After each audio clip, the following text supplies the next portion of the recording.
At her wedding, my daughter-in-law demanded my house. A young family needs this house more. I said no, and she slapped me. So I picked up the phone and dialed a number. 20 minutes later, 2 men arrived, and my daughter-in-law started crying. She had been exposed.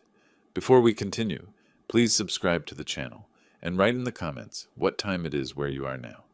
The front door slammed against the wall with such force that I nearly dropped my coffee mug. Paul burst through like a hurricane, his face flushed with excitement, practically vibrating with energy. "Dad, you're not going to believe what just happened." He was pacing before I could even set my mug down, pulling something small from his jacket pocket. "I did it. I actually did it." My stomach dropped when I saw the velvet box, deep navy blue, expensive looking, the kind that held promises and futures and life-changing decisions. "Paul, slow down." I reached for the dish towel, needing something to do with my hands. "What exactly did you do?" "I proposed." He flipped open the box, revealing a diamond that caught the kitchen light like captured starlight. "Marilyn said yes, Dad. We're engaged." The words hit me like cold water. 3 months. He'd known this woman for exactly 3 months, and now he was talking about marriage like it was buying a new car. "Son, that's—" I forced my voice to stay level. "That's wonderful news. Really wonderful." But my mind was racing. Marilyn Hayes, the bartender from downtown who looked at my house like she was calculating square footage, who answered her phone during family dinners and spoke to me like I was some doddering old fool. "Look at this ring." Paul thrust the box toward me, his grin so wide it probably hurt. 2 carats, platinum setting. Cost me my entire savings, but she deserves the best. His entire savings. Every penny he'd scraped together from his programming job, gone in one impulsive gesture. I examined the ring, noting how the diamond seemed almost too perfect, too brilliant, like everything else about Marilyn. "It's beautiful, Paul. When did you propose?" "Tonight, at Giuseppe's. You know, that Italian place where we had our second date." He was bouncing on his feet like a kid on Christmas morning. "I had it all planned out. Got down on one knee right there in front of everyone. She cried, 'Dad.' Actually cried tears of joy." I'll bet she did. Tears of pure financial relief, more likely. "Paul, can we sit down for a minute?" I gestured toward the kitchen table. "This is big news. Life-changing news. I know, right?" He finally stopped pacing and dropped into his usual chair. "I can't believe I'm actually going to be married. Marilyn Duncan. Has a nice ring to it, doesn't it?" "It does." I sat across from him, choosing my words carefully.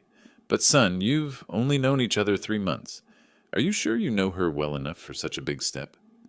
The light in his eyes dimmed slightly. "What do you mean by that?" "I mean marriage is a serious commitment. It's not just about love, it's about compatibility, shared values, long-term goals." I leaned forward, keeping my voice gentle. "Have you two talked about children, money, where you want to live?" "Of course we have." His tone was getting defensive. "We want the same things, Dad. Family, happiness, a good life together." "And money? Have you discussed finances?" Paul's jaw tightened. "Why are you asking about money?" "Because your fiancée sized up my house like a real estate appraiser," I thought. "Because she asked pointed questions about my retirement savings within an hour of meeting me. Because everything about her screams, gold digger. I'm just saying, son, financial compatibility is important. You're a programmer, she's a bartender. Different worlds, different incomes. So what?" Paul's voice was rising now. "Are you saying she's beneath me because of her job?" "No, that's not what I'm saying at all." I held up my hands, trying to calm the storm I could see building in his face. "I'm saying you need to make sure you're on the same page about expectations." We're on the same page." He stood up abruptly, the chair scraping against the floor. "She loves me, Dad, and I love her. That's what matters." But I couldn't let it go. Not when I could see the disaster coming like a freight train. "Paul, she seems presumptuous to me. Disrespectful. Have you noticed how she talks to me when she thinks you're not listening?" "Don't you dare!" His voice cracked like a whip. "Don't you dare talk about her like that. You barely know her."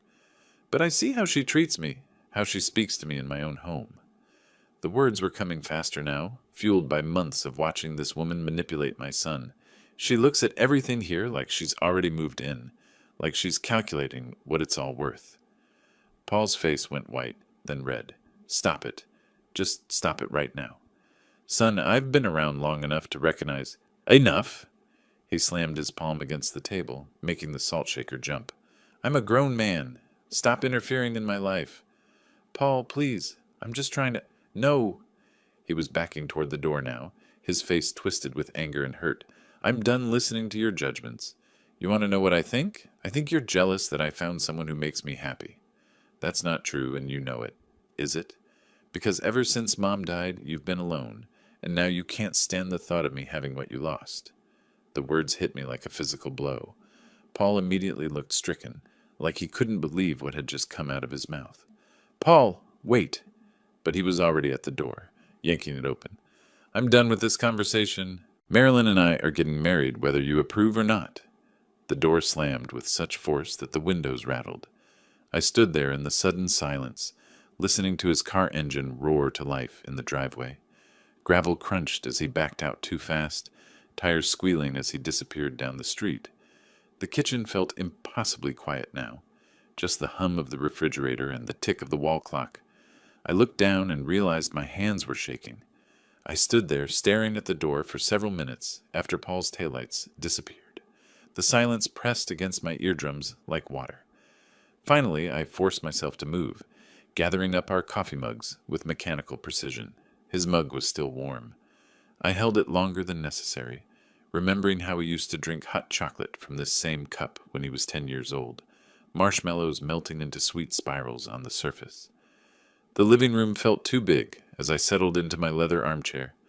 It was the same chair where I'd held him during thunderstorms, where we'd watched Cubs games on lazy Sundays, where I'd explained the facts of life with all the awkward sincerity a widowed father could muster. Now I'd probably ruined everything. Maybe I really had overstepped. The words echoed in my head like accusations. Paul was 28 years old, educated, capable of making his own decisions. What right did I have to question his choices? But those eyes. Marilyn's calculating eyes sweeping across my living room like she was already rearranging the furniture.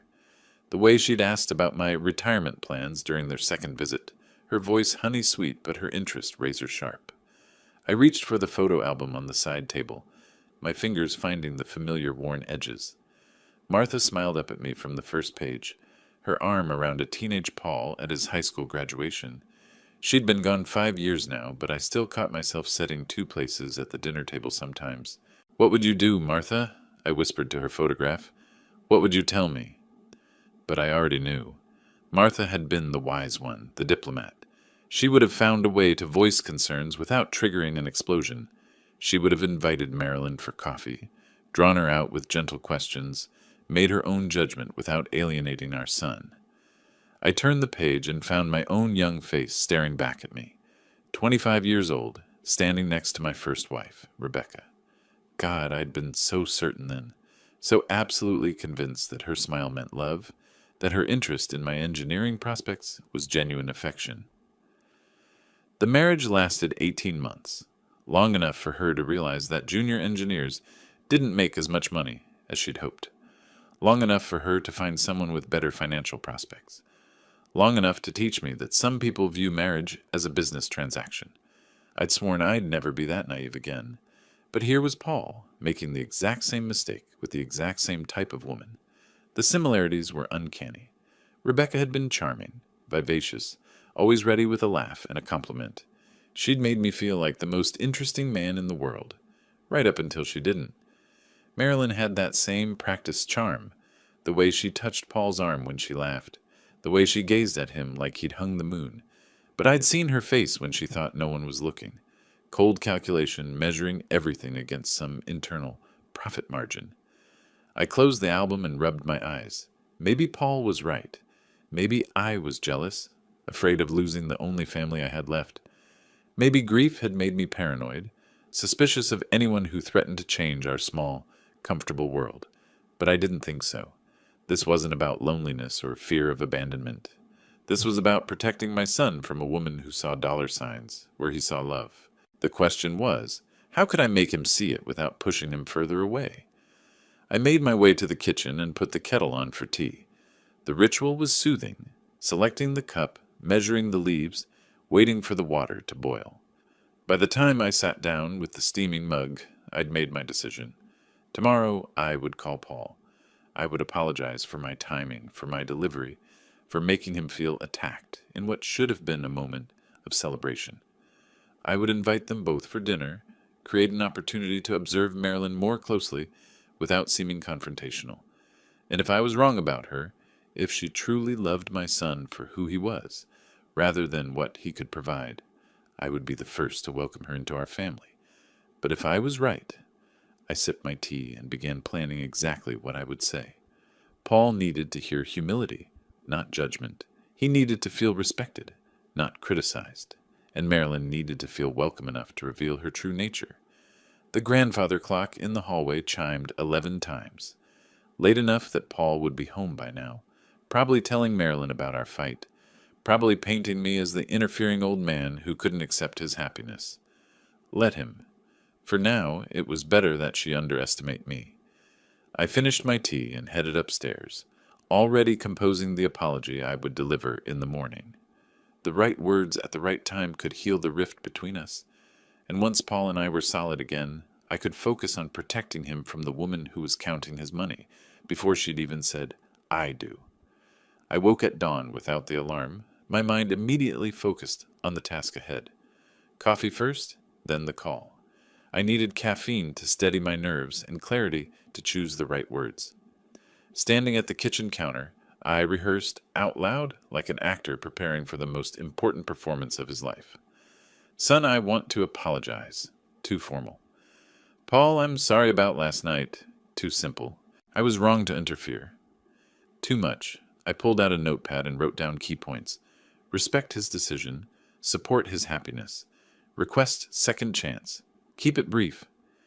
8 o'clock felt too early. 8:15 seemed pushy. By 8:30, I was pacing circles around the kitchen table, checking my watch every 30 seconds. Finally, I grabbed the phone. First ring, second ring. Third. Hello? Paul's voice was flat, professional, distant. Paul, it's Dad. I was hoping we could talk. Silence stretched between us like a chasm. Then, I really don't have time for another lecture about my life choices. The line went dead. I stared at the phone for a full minute, then dialed again. Paul, please don't hang up. Click. On the third attempt, he answered with pure exasperation. What do you want? More insults for Marilyn? More reasons why I'm making the mistake? Son, I want to apologize. The words rushed out before he could disconnect again. I shouldn't have interfered in your personal life. You're a grown man, and you have the right to make your own choices. I was completely out of line. The silence this time felt different, surprised rather than hostile. You're apologizing? Yes, absolutely. What I said last night was unfair and hurtful, and I'm deeply sorry. I gripped the phone tighter. You came to share wonderful news, and I turned it into an argument. That was wrong of me. Well, his voice lost some of its edge. I wasn't expecting that. I love you, Paul. Your happiness matters more to me than anything else in the world. If Marilyn makes you happy, then I want to support that relationship. I could hear him breathing, processing. In the background, a voice, Marilyn, asked something I couldn't make out. Okay, he said finally. Maybe we can actually talk like adults then. I'd like that very much. I took a deep breath. In fact, I was hoping you'd both come for dinner tomorrow night. I'd like the chance to get to know Marilyn better, to start over on the right foot. Hold on. The phone muffled as he covered it with his hand. I caught fragments of conversation. Dinner at Dad's. Wants to apologize. Second chance. When he came back, his voice was cautiously optimistic. She says yes. Tomorrow at 6? Perfect. I'll make your favorite. Pot roast with those carrots you used to steal from the pan. For the first time since he'd burst through my door last night, Paul laughed. Actually laughed. I haven't had your pot roast in months. Marilyn's excited to try it. Wonderful. And Paul, thank you for giving me another chance. I know I don't deserve it. Yeah, well, you're my dad. We figure things out. After we hung up, I sat in the sudden quiet, relief washing over me like warm water. Phase 1 complete. The relationship was salvaged, the dinner invitation accepted. Now came the real challenge, hosting Marilyn Hayes in my home, observing her closely enough to confirm my suspicions without appearing to do exactly that. I opened the notepad to a fresh page and began planning the menu. Pot roast, obviously. Martha's recipe for honey-glazed carrots. The good china from the dining room cabinet. Wine, something that would encourage conversation and perhaps lower Marilyn's guard. Most importantly, I needed to create an atmosphere where she would feel comfortable enough to reveal her true nature. Warm but not obviously welcoming. Interested but not intrusive. I had less than 30 hours to prepare the perfect trap.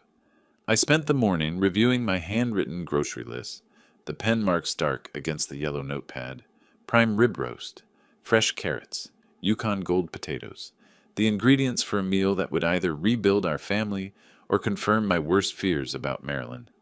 The drive to Whole Foods took exactly 5 minutes through the quiet Evanston streets. March air still carried winter's bite, but spring was fighting back with tiny green buds on the maple trees lining my route. Inside the store, I moved methodically through each aisle.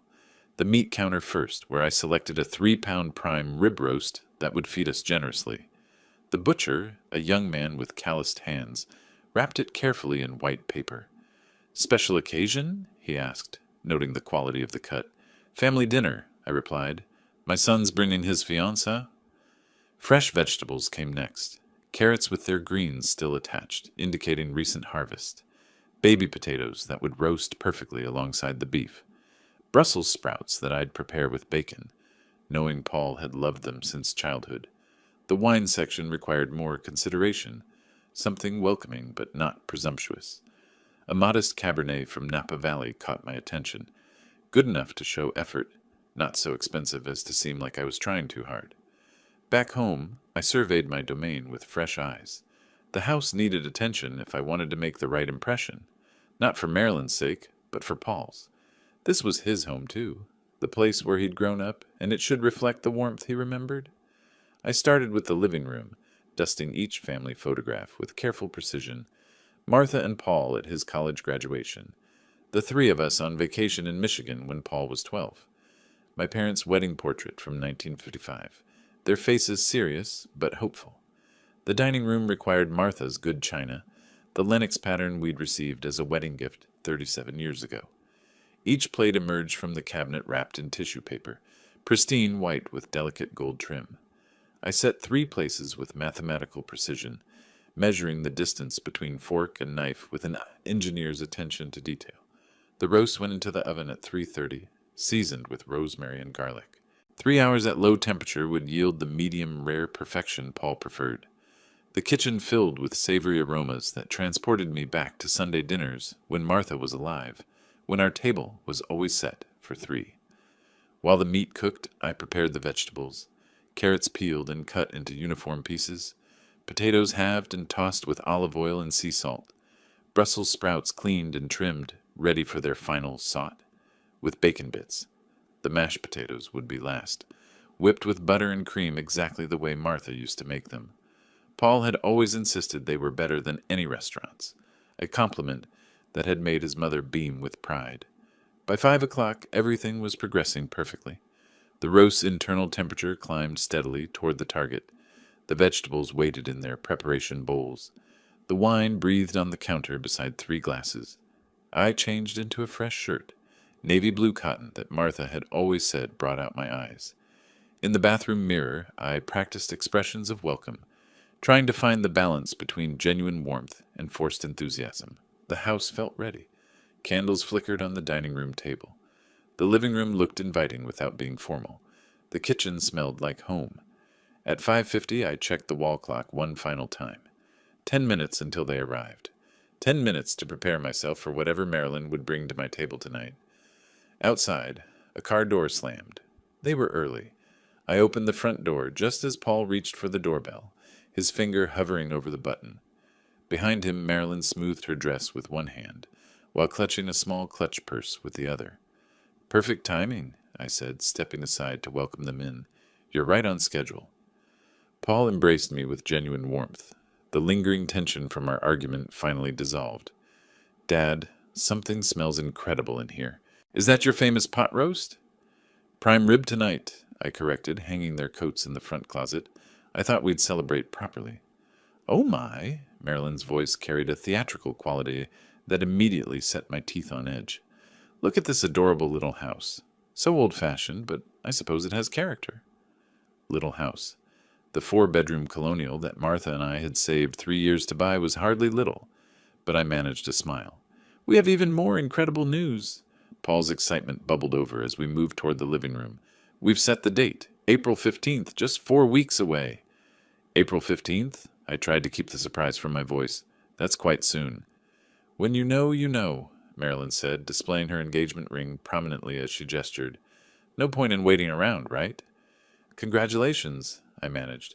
That's wonderful news indeed. We settled into the living room, where Marilyn immediately began cataloging the furniture with calculating eyes. Her gaze lingered on Martha's antique secretary desk, the Persian rug we'd bought for our 10th anniversary, the grandfather clock that had belonged to my father. This furniture is so vintage, she observed. I bet some of these pieces are worth something at auction. Paul laughed nervously.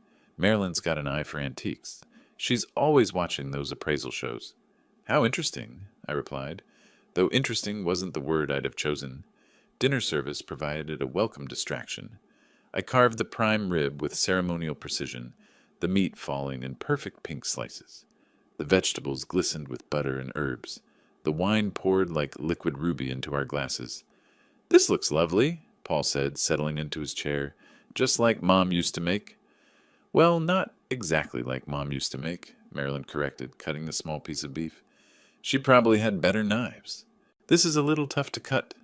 I watched her chew thoughtfully, her expression suggesting she was finding the meal wanting. She continued after swallowing. A bit dry, isn't it? Paul always talks about what a great cook you are, but restaurant quality is so much more consistent. Perhaps I overcooked it slightly, I replied evenly. I'll adjust the timing next time. Oh, there'll be a next time? Her laugh tinkled like breaking glass. How sweet! Though honestly, Paul and I will probably be too busy with married life to visit much. Paul shifted uncomfortably. Marilyn, we'll still have Sunday dinners here sometimes. Maybe, she said, her attention already wandering to the family photographs on the sideboard. That's your late wife in all these pictures? Such a shame she won't see the wedding. Really unfortunate timing on her part. The silence that followed felt suffocating. Paul's fork clattered against his plate. Marilyn, that's not appropriate, he said quietly. What? I'm just saying it's sad timing. If she'd hung on a few more years, she could have met me. Marilyn's voice carried no trace of awareness that she'd said anything wrong. This house must feel so empty without her. All these memories everywhere, like living in a museum. I gripped my wineglass tighter, feeling the crystal stem flex slightly under pressure. The memories are precious, I said carefully. They make the house feel full, not empty. If you say so. She poked at her Brussels sprouts with obvious distaste. These vegetables are a bit overcooked too. And what is this green stuff? Looks like tiny cabbages. Brussels sprouts, Paul explained. You said you liked them when we had them at that bistro downtown. Those were different. These taste like sulfur. The conversation limped through dessert. Vanilla ice cream with fresh berries that Marilyn declared store-bought quality. She critiqued the coffee as too weak, the lighting as too dim, even the classical music playing softly in the background as depressing funeral music. By 8:30, I was mentally exhausted from maintaining my composure. Every comment felt like a calculated test, as if she were deliberately pushing boundaries to see how much I would tolerate. Well, Paul said finally, glancing at his watch, we should probably head out. Early day tomorrow. Yes, Marilyn agreed, standing and smoothing her dress again. This has been educational. I walked them to the front door, helping Paul with the coats, while Marilyn checked her reflection in the hallway mirror. Thank you for the lovely dinner, Paul said, embracing me again. Everything was delicious, despite what? He glanced at Marilyn with mild frustration. Drive safely, I replied. Good night, both of you.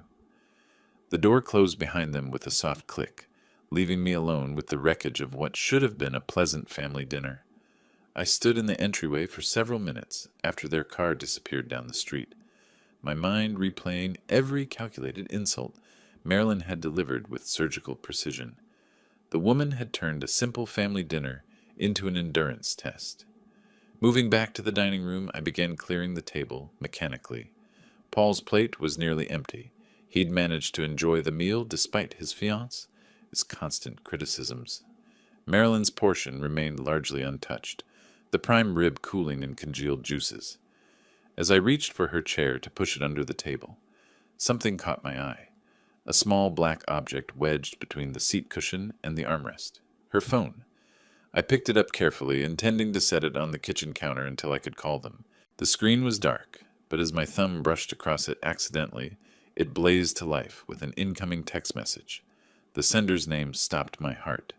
Floyd. The message preview was clearly visible. Missing you tonight, beautiful. Can't wait to see you tomorrow.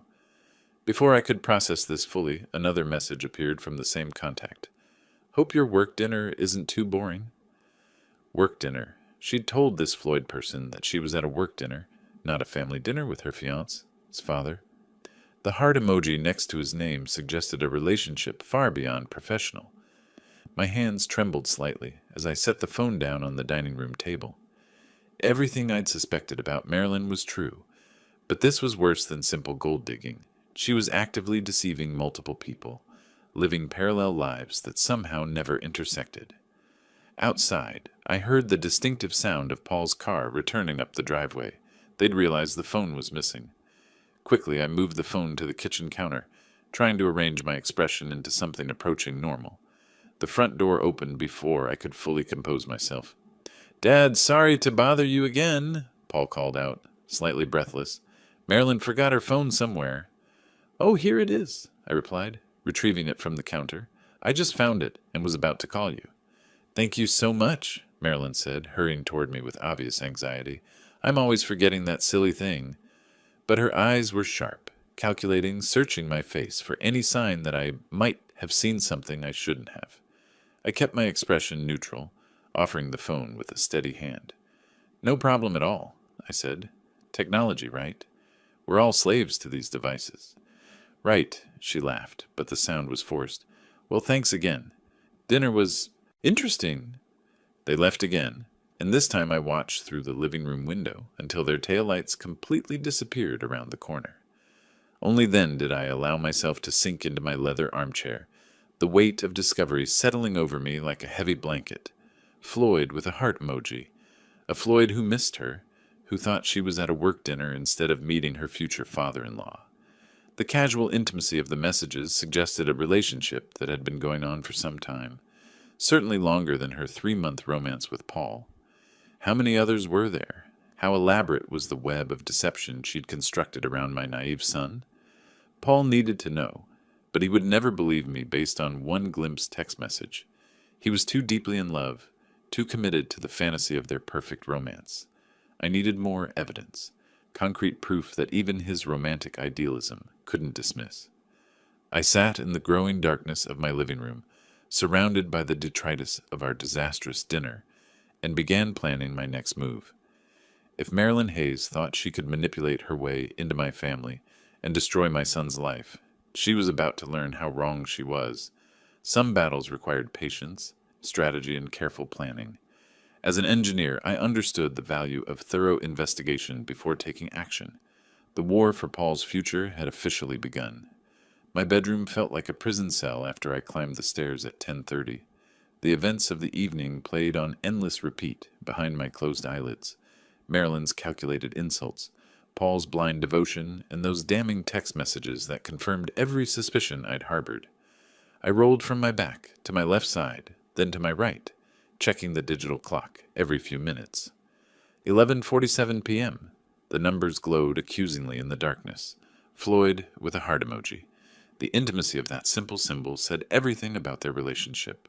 No casual friend, no distant cousin would text with that level of familiarity. And work dinner, she'd lied to him about tonight, calling our family dinner a work obligation.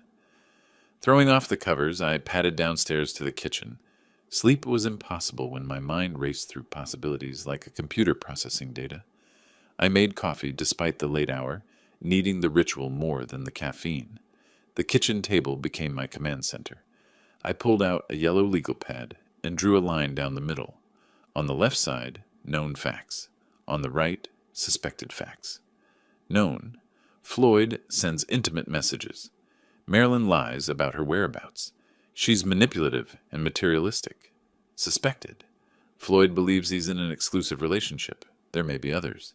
The engagement is a calculated move for financial security.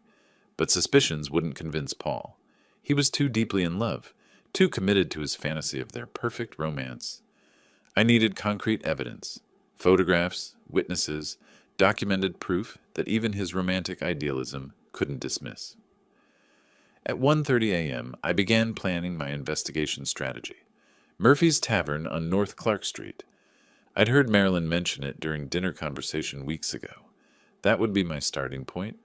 I could observe her work schedule, document her interactions, follow her after hours. The methodical part of my engineer's brain kicked into high gear, creating timelines and logistics. By 3 a.m., I had a preliminary plan sketched out.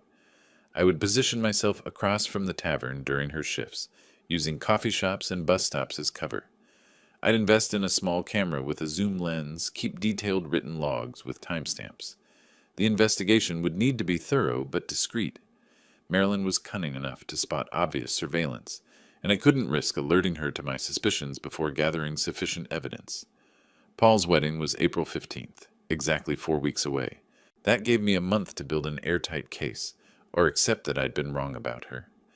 As dawn crept through the kitchen windows, I felt something I hadn't experienced since Martha's final illness, a sense of purpose that transcended my own comfort. This wasn't about my dislike of Marilyn or fear of losing Paul. This was about protecting my son from a woman who would destroy his life piece by piece.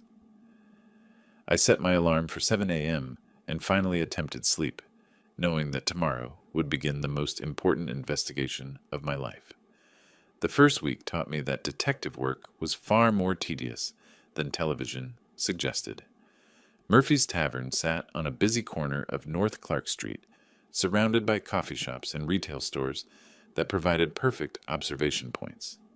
Marilyn worked Tuesday through Saturday, arriving promptly at 4 p.m. and leaving around midnight. I positioned myself in different locations each day, a bus stop bench on Tuesday, a corner cafe on Wednesday, rotating to avoid detection. March 20th brought my first major discovery.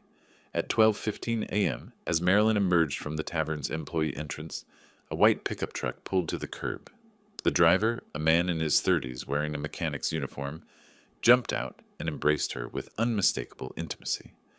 I managed 3 photographs before they drove away. The embrace, their faces clearly visible, and the truck's license plate. That night, I started my official log. March 20th, subject met by white male, approximately 30 years old, mechanic clothing, public display of affection lasting approximately 3 minutes. Departed together in white Ford F-150, license plate JMK 8847. By March 25th, I'd established that this man, who I learned was named Floyd, through overheard conversations, appeared every Tuesday and Thursday night. Their routine was consistent. He waited outside the tavern, they embraced warmly and left together in his truck. But March 27th shattered my understanding of the situation entirely. At 12:10 a.m., as I sat in my car across the street, a different vehicle approached the tavern, a silver Honda Civic, driven by a different man, taller, wearing retail store clothing, completely unfamiliar. Marilyn emerged and greeted this new man with the same intimate affection she'd shown Floyd, same duration of embrace, same obvious romantic familiarity. They drove away together toward a different part of the city. I sat stunned in my car for 10 minutes, processing what I'd witnessed. Not one affair, but 2, possibly more. Over the following weeks, the pattern became clear. Floyd appeared on Tuesdays and Thursdays. The second man, whom I eventually identified as Leroy Smith through social media research, collected her on Wednesdays and Saturdays. Mondays and Fridays, she went home alone, probably to maintain the illusion of availability for Paul. My documentation grew methodical and comprehensive. Photographs of both men, their vehicles, their license plates. I followed each to their respective apartments, noting addresses and work locations. Floyd worked at Henderson's Auto Repair on Milwaukee Avenue. Leroy managed a sporting goods store in Lincoln Park. Both men appeared genuinely devoted to Marilyn. I observed Floyd bringing her flowers, Leroy carrying what appeared to be expensive jewelry boxes. Neither showed any awareness of the other's existence. Meanwhile, Marilyn maintained her engagement to Paul with seamless deception. I watched her answer his calls during her breaks, saw her examining wedding dress magazines during slow periods at the bar. By April 10th, my evidence file contained 47 photographs, 3 weeks of detailed written observations, and complete background information on both Floyd Brown and Leroy Smith. Two decent men being systematically deceived by a woman who viewed relationships as financial opportunities. The wedding was 5 days away. Paul had spent the past month in blissful preparation, discussing honeymoon plans and apartment hunting for their married life together. On April 14th, I sat in my study reviewing the complete file one final time. 27 days of surveillance had revealed a web of deception so elaborate it bordered on sociopathic. Marilyn wasn't just cheating on Paul, she was maintaining 3 separate relationships with military precision. Tomorrow, Paul would stand at an altar and promise his life to a woman who didn't exist. Not if I could help it. I woke at 6 a.m. on April 14th with the clarity that comes from irrevocable decisions. Today was my last chance to save Paul from the biggest mistake of his life. The evidence spread across my dining room table like pieces of a complex puzzle. 47 photographs arranged chronologically, 3 weeks of handwritten surveillance logs, background research on Floyd Brown and Leroy Smith, a timeline showing the systematic deception that had consumed a month of my life. The photographs told the story with brutal clarity. March 20th, Marilyn embracing Floyd outside Murphy's Tavern. March 27th, Marilyn kissing Leroy beside his Honda Civic.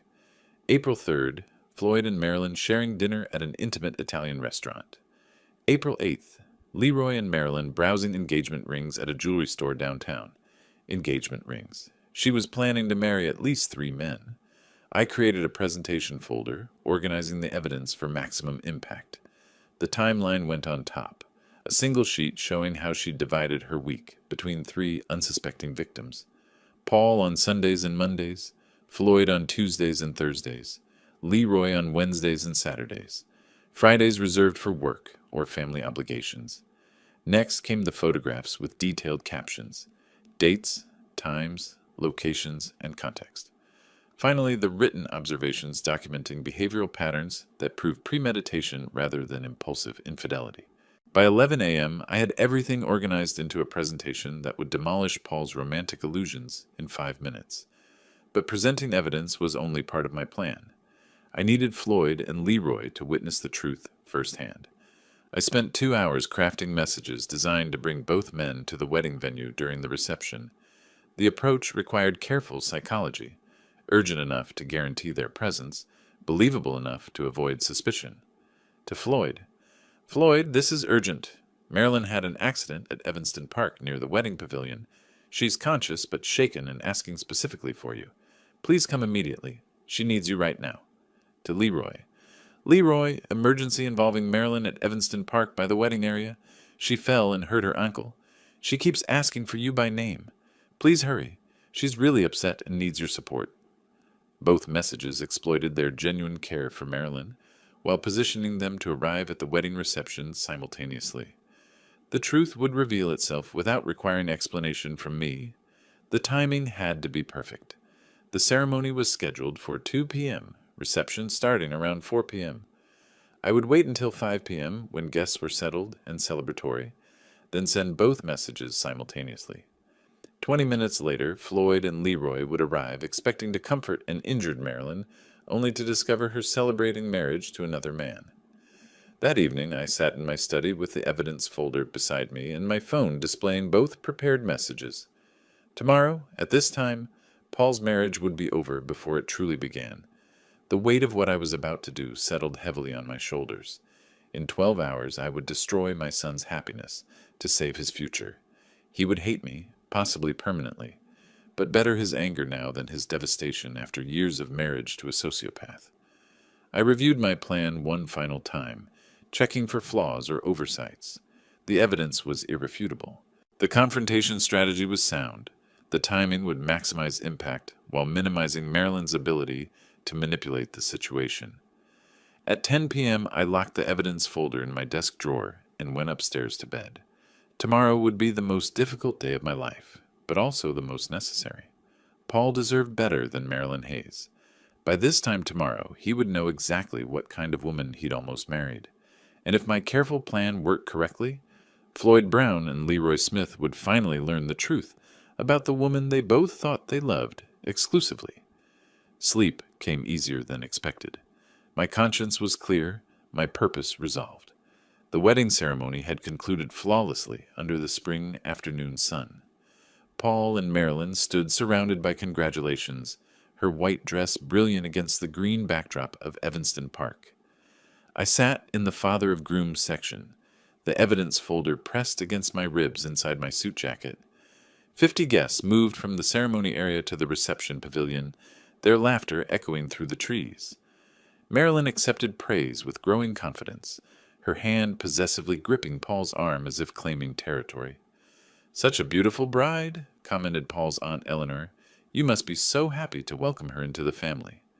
"Indeed," I replied, watching Marilyn's eyes catalog the expensive jewelry worn by our relatives.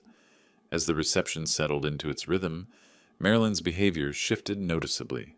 The demure facade she'd maintained during our previous encounters dissolved into something more aggressive, more entitled. "Paul's father has such a large house," she mentioned loudly to a group of family friends. "All that space for just one person seems terribly wasteful." "Oh, are you thinking of moving in together?" asked Cousin Margaret innocently. "Well, young couples need room to grow, don't you think? All those bedrooms just sitting empty." Marilyn's voice carried a calculating edge that made several listeners exchange uncomfortable glances. 20 minutes into the reception, she approached me directly. The crowd had thinned around the gift table, providing the privacy she needed for her real agenda. "Arnold, we need to discuss something important." Her voice held none of the sweetness she'd used during our dinner months ago. "Paul and I have been talking about our future living arrangements." "Oh?" I set down my champagne glass, meeting her gaze steadily. "Your house. It's perfect for newlyweds, and frankly, you don't need all that space anymore." She stepped closer, her voice dropping to a more aggressive tone. "We'd like you to sign it over to us." The audacity took my breath away, even though I'd expected something like this. "I'm sorry, but that's my home. I won't be giving it up." Her face flushed with irritation. "Won't be giving it up? You're old and alone, Arnold. What do you possibly need all that space for? It's selfish to hoard resources when young families need them." "My answer is no, Marilyn. Maybe this will change your mind." The slap cracked across my cheek like a gunshot. The sound carried across the reception area, causing dozens of heads to turn toward us. My face stung, but I remained perfectly still, letting the moment register with every witness present. Paul materialized beside us within seconds, his face flushed with confusion and embarrassment. "What's happening here? Marilyn, why did you hit my father?" "He's being completely unreasonable about the house situation," she snapped, apparently unaware that assaulting an elderly man at her own wedding reception might not reflect well on her character. I reached calmly into my jacket and withdrew my phone, maintaining steady eye contact with Marilyn while Paul stared between us in bewilderment. "I think it's time everyone learned the truth about who you really are," I said quietly, my thumb moving across the phone screen. "What are you doing?" Marilyn's voice carried the first note of genuine concern I'd ever heard from her. "Making a couple of calls," I replied, sending the first prepared message to Floyd Brown. "You'll see." The second message went to Leroy Smith. Both texts identical in urgency, both designed to bring Marilyn's secret life crashing into her public one. "They should be here in about 20 minutes, I said, pocketing the phone with a satisfied smile. 20 minutes later, the sound of gravel crunching under tires announced the first arrival. A white pickup truck pulled into the park's small parking area, its driver clearly in a state of panic. Floyd Brown jumped from the cab and rushed toward the pavilion, his mechanic's uniform wrinkled from his hasty departure. Behind him, a silver Honda Civic appeared, disgorging Leroy Smith with equal urgency. Both men spotted each other immediately, their confusion evident as they approached the reception area, where 50 wedding guests watched with growing curiosity. "Marilyn!" Floyd called out breathlessly. "I got your message about an accident. Are you hurt? Why are you wearing a wedding dress?" Leroy stopped short when he saw Floyd, his face creasing with bewilderment. Wait, who is this guy? How does he know Marilyn? The reception fell silent. Every guest turned to watch as two strange men interrupted the celebration, both obviously familiar with the bride in ways that suggested relationships far beyond casual friendship. Marilyn stood frozen in her wedding dress, her face cycling through shock, panic, and desperate calculation. Paul looked between the three figures as if watching a play performed in a foreign language. This isn't... You weren't supposed to... Marilyn stammered, her usual composure completely shattered. How do these men know my wife? Paul asked quietly, the word wife hanging in the air like an accusation. I stepped forward, withdrawing the evidence folder from my jacket with ceremonial precision. Gentlemen, allow me to introduce myself. I'm Arnold Duncan, father of the groom, and I believe I can answer that question. Floyd and Leroy stared at me with matching expressions of confusion and growing dread, because I've spent the last month documenting this woman's lies to all three of you. 3 of us? Leroy's voice cracked slightly. I opened the folder and removed the chronologically arranged photographs, holding them where everyone could see. March 20th. Marilyn with Floyd outside Murphy's Tavern. I displayed the first image, showing their intimate embrace in perfect clarity. March 27th. Marilyn with Leroy entering his apartment building. Floyd snatched the photograph showing Marilyn kissing Leroy, studying it with the intensity of a man watching his world collapse. April 3rd. Marilyn and Floyd at Giuseppe's restaurant. The romantic dinner photo passed between shaking hands. April 8th. Marilyn and Leroy shopping for engagement rings at Tiffany & Co. Engagement rings? Paul's voice was barely audible. 27 days of surveillance, I continued relentlessly. 47 photographs documenting systematic deception. She's been conducting 3 simultaneous relationships, while telling each of you that you were the only one. Leroy stared at the photograph of Floyd kissing Marilyn, then at Floyd himself. You've been dating her too? Dating her? I thought we were exclusive. Floyd's voice rose to near shouting. She told me she loved me. The revelation hit Marilyn like a physical blow. Her knees buckled and she collapsed to the ground, unconscious before anyone could catch her. Wedding guests pressed closer, everyone talking at once, the carefully orchestrated celebration dissolving into chaos and scandal. Paul knelt beside the photographs scattered on the ground, picking them up one by one, studying each image with the methodical attention of someone learning that his entire reality had been constructed from lies. These are real? He whispered. All of this is real? I'm sorry, son. I wanted to be wrong about her. Floyd and Leroy stood together in stunned silence, processing their shared victimization. Both had been manipulated with identical tactics, identical promises, identical lies. I can't believe we were both played like this, Floyd said finally. A year of my life, Leroy replied. A year of believing I'd found someone special. They looked down at Marilyn's unconscious form with expressions of disgust and betrayal, then turned away from the destroyed reception without another word. As their vehicles departed, Paul continued studying the photographs, his wedding dreams crumbling with each documented deception. What am I supposed to do now? He asked the spring air. Marilyn regained consciousness to find the reception area nearly empty. Most guests had departed after witnessing the spectacular collapse of what should have been a celebration. She sat up slowly, her wedding dress rumpled and stained with grass. Paul? Her voice carried desperate hope. Paul, where is everyone? He stood 10 feet away, still holding the photographs that had destroyed his marriage before it truly began.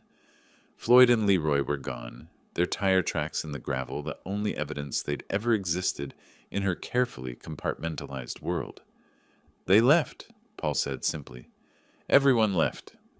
Marilyn struggled to her feet, smoothing her dress with shaking hands. Paul, listen to me. This isn't what it looks like. I can explain everything. Explain what, exactly? His voice held a flatness I'd never heard before. Explain how you were engaged to me while sleeping with 2 other men? Explain how you lied to all 3 of us for months? Those relationships didn't mean anything. She moved toward him with outstretched hands. You're the one I chose to marry. You're the one I love. Paul stepped backward, maintaining distance between them. Love? You don't even understand what that word means. Please give me another chance. I'll prove my love to you. I'll end things with them completely. End things with them? Paul's laugh held no humor. They already ended things with you. Did you see their faces when they realized they'd been sharing you with someone else? Marilyn's desperation shifted to anger as her manipulation tactics failed. Fine. You want to throw away our future over some stupid photographs? You're making the biggest mistake of your life. No, Paul said quietly. The biggest mistake of my life was believing you in the first place. He addressed the few remaining guests with quiet dignity. The wedding is canceled. Thank you all for coming. But there won't be a reception. Marilyn made one final attempt. Paul, think about what you're giving up. We had plans, a future together. Don't let your paranoid father destroy our happiness. My father saved me from a lifetime of lies. Paul's voice grew stronger with each word. If you loved me, you wouldn't have betrayed me with 2 other men while planning our wedding. She stared at him for a long moment, perhaps finally understanding that her carefully constructed deception had completely collapsed. Without another word, she gathered her skirts and walked toward the parking area, her high heels clicking against the pavement with mechanical precision. When her car disappeared around the corner, Paul and I stood alone among the abandoned wedding decorations. White ribbons fluttered from empty chairs, and the untouched wedding cake sat like a monument to shattered dreams. Dad, I owe you an enormous apology. Paul's voice shook slightly. You were right about her from the very beginning. I'm sorry it had to happen this way, son. I genuinely wanted to be wrong about her. Thank you. He picked up one of the photographs showing Marilyn with Leroy. Thank you for saving me from the biggest mistake of my life. That's what fathers do, protect their children from harm, even when it's painful. Paul studied the image for another moment, then set it down among the scattered evidence. I promise to listen to your concerns in the future. Really listen, not just dismiss them because I think I know better. And I promise to trust your judgment more than I have. I placed my hand on his shoulder. We both learned something important today. Together we walked away from the destroyed reception, leaving behind the white ribbons and abandoned cake, the scattered photographs and broken promises. The afternoon sun filtered through the trees as we headed toward the parking lot, father and son united by truth rather than divided by deception. Paul would recover from this betrayal. He was young, intelligent, and now wiser about the difference between genuine love and skilled manipulation. Someday he would find someone worthy of his devotion, and I would be there to welcome her properly into our family. If you like this story, please like this video, subscribe to the channel, and share your impressions of this story in the comments. To listen to the next story, click on the box on the left. Thank you for watching.